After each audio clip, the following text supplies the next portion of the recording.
Okay, before we dive in, I did bring some props.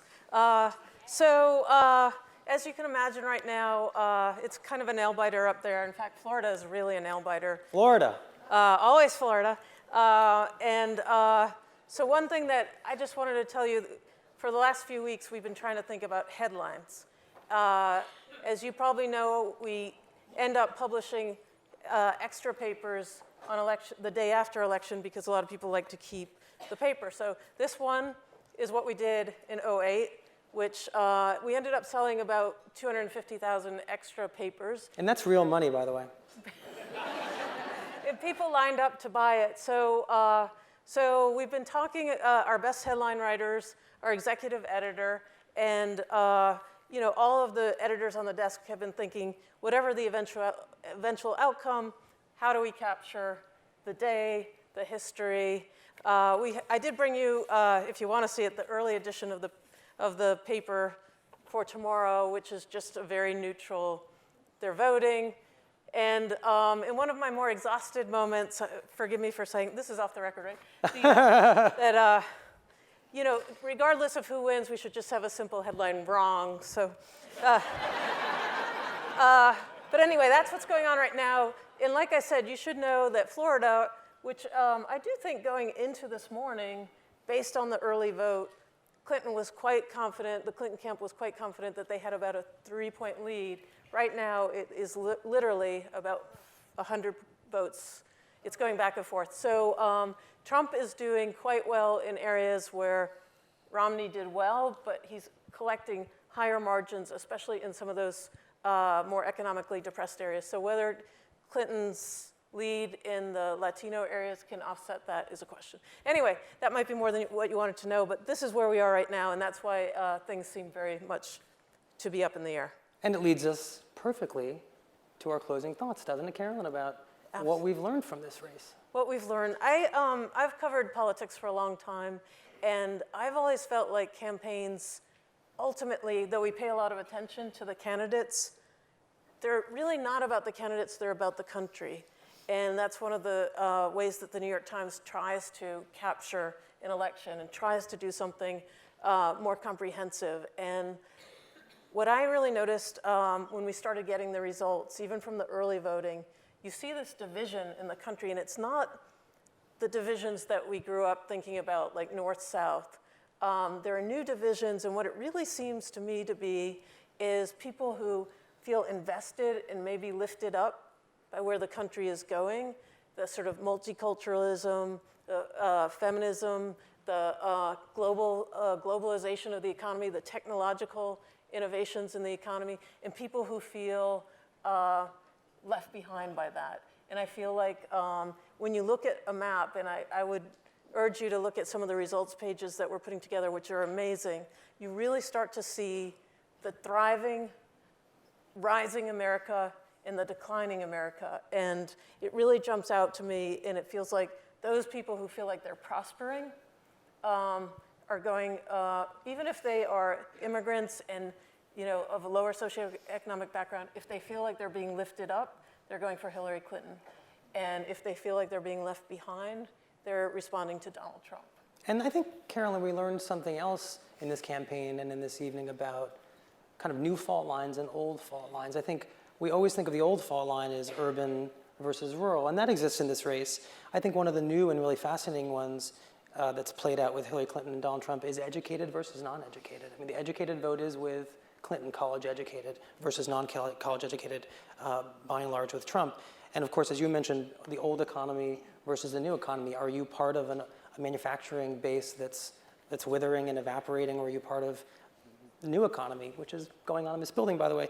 But the one that we didn't talk a lot about, and I think I feel most viscerally was exposed, is the fault line of where you think you belong on the ladder of America. Right. It's sort of intangible.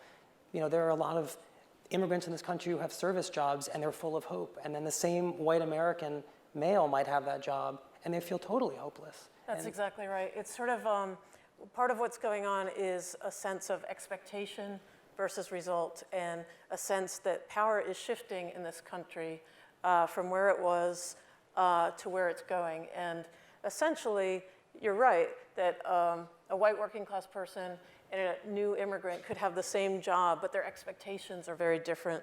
And you know, if you start looking at the vote that we're seeing tallied, the dramatic change in what is going on among Latinos.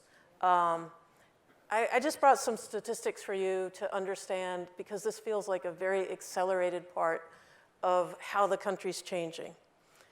Believe it or not, George W. Bush won Hispanics in Florida by 12 points. Right now, and these are unofficial exit poll results, Republicans are down by 35 points. So you say, what is going on there? Of course, part of that is Trump and the way he's alienated Latino voters. Part of it, honestly, is that the complexion and the makeup of who is a Hispanic in Florida is changing. One really interesting subplot of this election is the migration of Puerto Ricans to Florida, because the island economy was so shaky. And so you have all these people who have been voting citizens, but been in a part of the country that really didn't get a lot of attention. They land in Florida. Suddenly, Puerto Ricans in Central Florida are a really big force. So I looked at another, this is just to get at your point about divisions, and I'll stop. But just look at another county, urban county, to look at how the vote is changing. Raleigh, North Carolina, which is Wake County. George Bush won it in 2004 by 10 points. Right now, the exit polls and the early returns suggest that Hillary Clinton will win by 22 points. So you just sort of, you're seeing, this is, if you look at a map, you start to understand where America is going. Let me ask you this, Carolyn. So much of this campaign has been about division, and it's been about hate. I'd love for us to end this discussion and this whole night with a little love and togetherness, and like what it is that we've found. We do that every night here. Yeah. What it is we've found in this campaign that actually draws us together, some commonality. What do you think? Well, I do think, interestingly enough, especially if you looked at what happened in the Republican primary, I do think that there is a consensus that has formed that kind of crosses party lines. And you've seen it just in our news reporting, but Americans are skeptical and tired of foreign entanglements.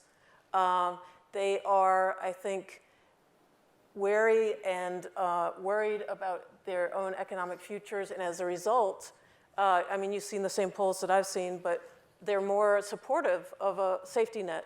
They're more supportive of things like Social Security. And that's partly why you had such a fracture within the Republican Party. So there's some of that that is shared, basically, Democrats, you know, Bernie voters and Trump voters. And of course, we could do a whole panel on this, which we won't. But you know, the whole issue of trade and globalization and kind of the pain and unease that sort of transcends party lines. I mean, campaigns reveal things to us, and it feels to me like that was something that was revealed. And maybe as a final note, and we don't know what the result will be, but one of the things we learned is that the country is ready, whether it decides to do so tonight or not, to have a female president. The polls show it, that 90% of Americans say that a woman is ready, fit to be president. That's new.